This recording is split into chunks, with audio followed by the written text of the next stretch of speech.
The beauty and peace of a pool in your own backyard or open water at the end of your yard just can't be beat, but it can be broken.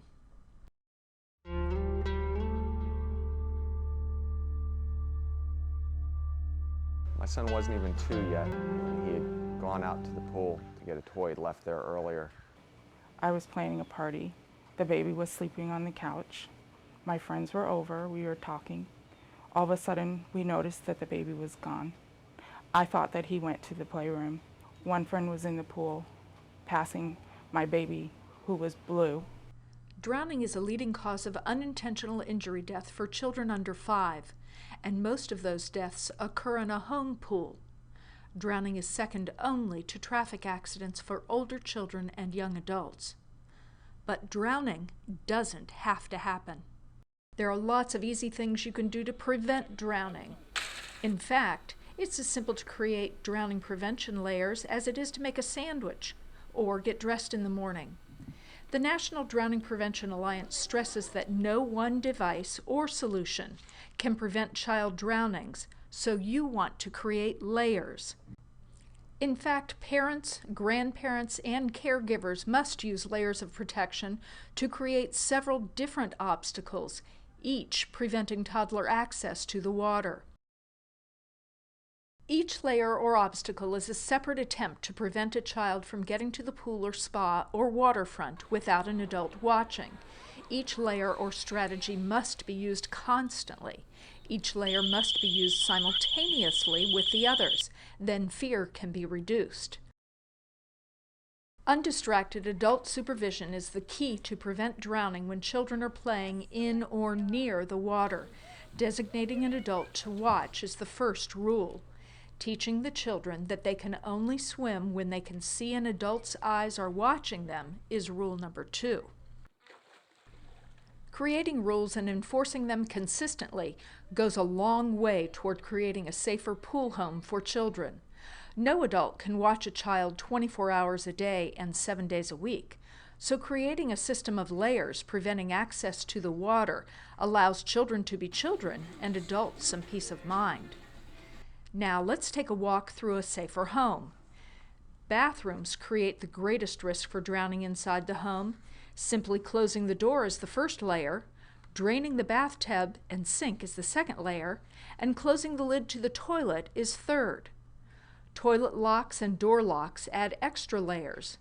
Never leave a child alone in a bathtub, even for a second. Mop buckets, aquariums, and coolers must be drained immediately after each use. Store them where young children can't reach them and they can't get refilled unnoticed, such as in the rain. All windows and doors from the house to the pool should have elevated locks and alarms to notify adults when opened. Isolation fencing should be installed around the pool or spa with self-closing, self-latching gates, even if it's located inside your fenced porch. The gate is the weakest point in this drowning prevention layer, so it's imperative that it be self-closing and self-latching. Then, arms full of children and toys won't prevent the gate from being closed immediately after each use. Another barrier you can use is a safety cover, not to be confused with a solar cover or dirt and debris cover, which can trap a child underwater. You can get more ideas on safety barriers at www.ndpa.org.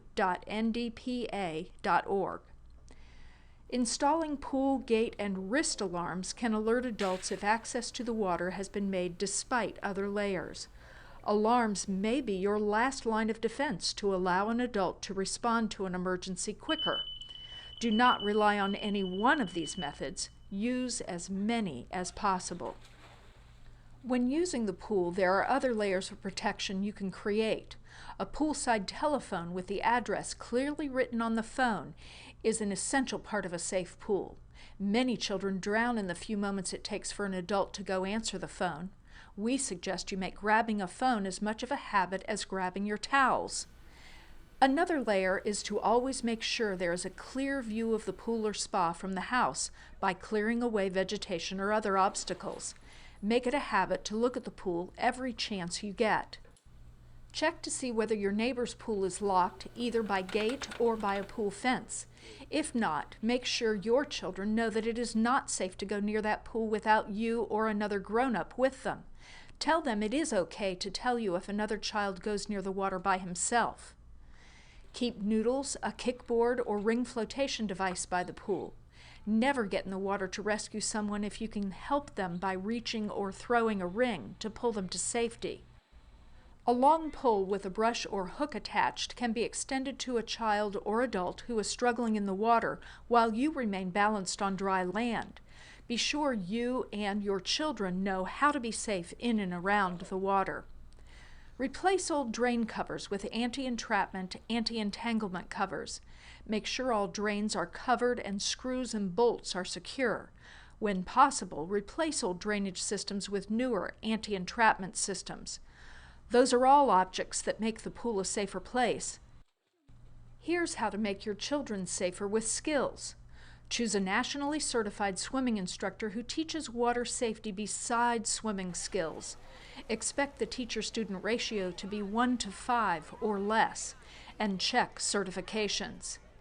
Make sure the instructor will teach how to get out of the water even when there are no steps or ladders. Make sure the child learns to turn around and grab the wall.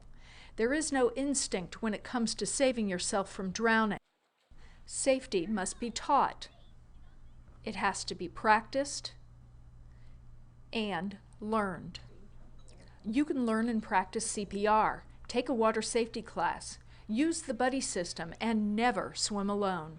Make sure your children know there must always be an adult in the pool with them for safety. Teach them never to play near drain openings. Remember, the best method of safety is direct adult supervision. Other children, no matter how mature and responsible they are, can easily be distracted and leave other youngsters alone. Make sure you have a responsible adult designated to watch at all times children are in or near the water. Despite all the precautions taken, sometimes emergencies do happen. Recognizing when someone is in trouble and knowing how to properly respond is the final critical layer to making your pool safer. You have only a few seconds to decide what to do, so you want to be prepared. There are some specific ways people drown. Most people expect drowning to look like this. This is a distressed swimmer. Without help, this swimmer will panic. Once panic sets in, the distressed swimmer may become an active drowner. Active drowners often stretch their arms straight out to the side and splash only with their hands and wrists. They are incapable of kicking and can concentrate only on getting air. They cannot call out for help. Another form of drowning is passive. A passive drowning victim may suffer a sudden and catastrophic illness such as a heart attack or stroke, or in the case of a child, may accidentally breathe in water or play to the point of exhaustion. These victims lose consciousness and just slip under the water and drown. Even the casual observer often thinks the passive drowner just went under the water to cool off or to play. Most people don't even realize the seriousness of the situation until it's too late. They're distracted or let other activities intrude on the job of watching the pool. Everyone thinks everyone else is watching, but no one really is. Once you recognize someone's in trouble, your first reaction may be to jump in, but stop. Remember, reach, throw, don't go. If you can't swim yourself, jumping in after your child can only compound the problem and double the tragedy. Let's try that again. Reach, throw, don't go. Look around. Find a long pole such as a skimmer, brush, or shepherd's hook. If the child is conscious, he can grab the end of the pole and be pulled to safety. Call out to him, get his attention, tell him to grab hold. Remember, most drownings happen within 3 feet of safety. If a person is close to the side, you can use a reaching assist by extending your arm or leg or any long object. Teach your children, even small children, to reach, throw, don't go. If a swimmer gets trapped in a drain opening, know where the pool pump's on-off switch is located and be prepared to turn it off. If it won't shut off, kick or beat the pipe until it breaks to stop the suction and release the swimmer. If the child is unconscious, first call 911 or your local emergency number, and then use the big end of the pole to scoop them up. Pull them to the side or get them to the shallow end where you can safely get in and lift them out. A drowning happens in seconds. A victim, underwater, not breathing, has only a few minutes before brain damage begins to occur. It happens in unexpected places like rain swales and animal drinking troughs. It happens at unexpected times like family gatherings and nap time. It happens without a sound. Your layers must always be working to prevent a tragedy. Our life was basically normal until Bo had an accident. It was a pretty severe accident. Babysitter was watching him for about an hour and a half, and she fell asleep. He was found 2 houses away from our house in a pool. Most unintentional injuries treated in hospital emergency departments result in less than 5% of patients being admitted overnight. But 10 times that many drowning patients are hospitalized. Many victims suffer lifelong disabilities. Prevention is critical. A drowning situation is something we hope you never encounter.